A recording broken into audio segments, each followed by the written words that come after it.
இந்தியாவிலே அண்மையில் ஒரு தொழிலதிபர் மரணித்தார். டாடா குரூப் ஆஃப் கம்பெனி பெரியோர் தொழிலதிபர். அவர் மரணித்த நேரத்தில் எல்லோரும் உலகத்தில் கவலையை வெளிப்படுத்தினார்கள். அவருடைய பொருட்களை பயன்படுத்தாதவர்கள் கூட கவலையை வெளிப்படுத்தினார்கள். அவர் ஒரு வேலையை செஞ்சார், நியாயமாக நடந்தார், நியாயத்தை தாண்டி தர்மத்தோடு நடந்தார். ஒரு சந்தர்ப்பத்தில் பெரும் செல்வந்தராக மாறிவிட்டார். இந்த மக்களுக்கு ஏதாவது ஒன்று செய்ய வேண்டும். உடனே செல்கிறார். ரசூலுல்லாஹ் சொன்னாங்களே, ரஹிமல்லாஹு அப்தன் சம்ஹன் இதாபா, விற்கின்ற பொழுதும் வாங்குகின்ற பொழுதும் பெருந்தன்மையோடு நடந்து கொள்கின்றவர்களுக்கு அல்லாஹ் அருள் செய்யட்டும் என்று ஸல்லல்லாஹு அலைஹி வஸல்லம் அவங்க துஆ செஞ்சாங்க.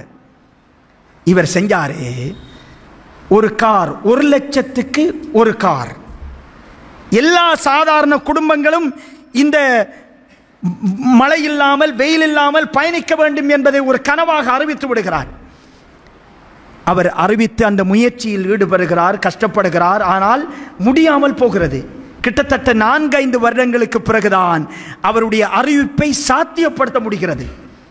4-5 வருடங்களில் இரும்பின் விலை, இதர பாகங்களின் விலை 3 மடங்காக அதிகரித்திருக்கிறது.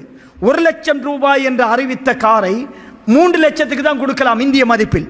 அப்படி கொடுத்தா கூட அது நல்ல விலை தான். ஆனால் அந்த தொழிலதிபர் 1 லட்சம் ரூபாய்க்கு 1 லட்சம் கார்களை கொடுக்கிறார். ஊடகங்கள் கேட்கின்றன, இது எப்படி சாத்தியம்? நீங்க அறிவிச்சதுக்கு பிறகு, வாக்கு கொடுத்ததுக்கு பிறகு காலங்கள் பல கடந்து போயிருக்கின்றன, விலைகள் உயர்ந்திருக்கின்றன. 3 லட்சத்துக்கு கொடுத்தா கூட தப்பு கிடையாது, யாரும் கேட்க மாட்டாங்க. அவர் சொல்கிறார், a promise is a promise. வாக்குறுதிகள் வாக்குறுதிகள் தான். நான் கொடுத்த வாக்குறுதி காப்பாற்றப்பட வேண்டும் என்று சொல்கிறார். சகோதரர்களே, அல் குர்ஆனில் அல்லாஹு தஆலா சொல்கிறான், யா அய்யுஹல்லதீன ஆமனு, ஈமான் கொண்ட விசுவாசிகளே, உடன்படிக்கைகளை, ஒப்பந்தங்களை முழுமையாக நிறைவேற்றுங்கள் என்று அல்லாஹ் சொல்கிறான்.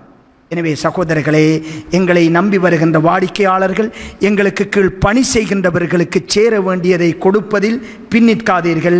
அதை இழப்பென்று கருதாதீர்கள். உங்கள் கபருக்கான சேமிப்பு என்று நினையுங்கள். உங்கள் சொர்க்கத்துக்கான பாதையை நீங்கள் செப்பனிடுகிறீர்கள் என்று நினையுங்கள்.